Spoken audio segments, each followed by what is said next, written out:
সাবরুম মহকুমার পোয়াংবাড়ি আরডি ব্লকের মাধবনগর পিএসসি প্রাঙ্গণে বৃহস্পতিবার অনুষ্ঠিত হলো জেলা ভিত্তিক মুখ্যমন্ত্রী নিরাময় আরোগ্য অভিযান উপলক্ষে বিশেষ প্রশাসনিক স্বাস্থ্য শিবির। দক্ষিণ ত্রিপুরা জেলা দপ্তরের উদ্যোগে আয়োজিত এই শিবিরে বিভিন্ন বিভাগের বিশেষজ্ঞ চিকিৎসকরা উপস্থিত থেকে সাধারণ মানুষের স্বাস্থ্য পরীক্ষা, চিকিৎসা পরামর্শ ও প্রয়োজনীয় ওষুধ প্রদান করে।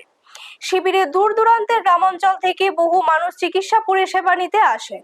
বিশেষ করে প্রবীণ, নারী, শিশু এবং দীর্ঘদিন ধরে রোগে আক্রান্ত রোগীরা বিশেষজ্ঞ চিকিৎসকদের কাছ থেকে সরাসরি পরামর্শ নেওয়ার সুযোগ পান। উচ্চ রক্তচাপ, ডায়াবেটিস, হৃদরোগ, শিশু ও মাতৃস্বাস্থ্য সহ বিভিন্ন বিষয়ে চিকিৎসা পরামর্শ দেওয়া হয়।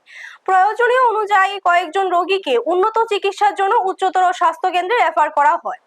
স্বাস্থ্য পরিষেবা সাধারণ মানুষের দোরগোড়ায় পৌঁছে দেওয়া এবং প্রত্যন্ত এলাকায় মানুষকে উন্নত চিকিৎসার সুযোগ করে দেওয়ার লক্ষ্যে এই শিবিরে আয়োজন করা হয়েছে বলে স্বাস্থ্য দপ্তরের পক্ষ থেকে জানানো হয়। পাশাপাশি স্বাস্থ্যকর্মীরা নিয়মিত স্বাস্থ্য পরীক্ষা, রোগ প্রতিরোধ এবং সুস্থ জীবনযাপন নিয়ে সাধারণ মানুষকে সচেতন করে। অনুষ্ঠানে উপস্থিত ছিলেন পোয়াংবাড়ি আরডি ব্লকের চেয়ারম্যান মণিমালা বৈদ্য সহ স্বাস্থ্য দপ্তরের আধিকারিক, চিকিৎসক এবং বিভিন্ন দপ্তরের প্রতিনিধি এবং অন্যান্য বিশিষ্ট অতিথিরা। এই উদ্যোগকে স্বাগত জানিয়ে এলাকা বাসিন্দারা ভবিষ্যতে নিয়মিত এই ধরনের স্বাস্থ্য শিবির আয়োজনের দাবি জানান। দিনভর মাধবনগর পিএসসি প্রাঙ্গণে মানুষের উপস্থিত ছিল চোখে পড়ার মতো। ব্যুরো রিপোর্ট, নিউজ তৎকাল 24।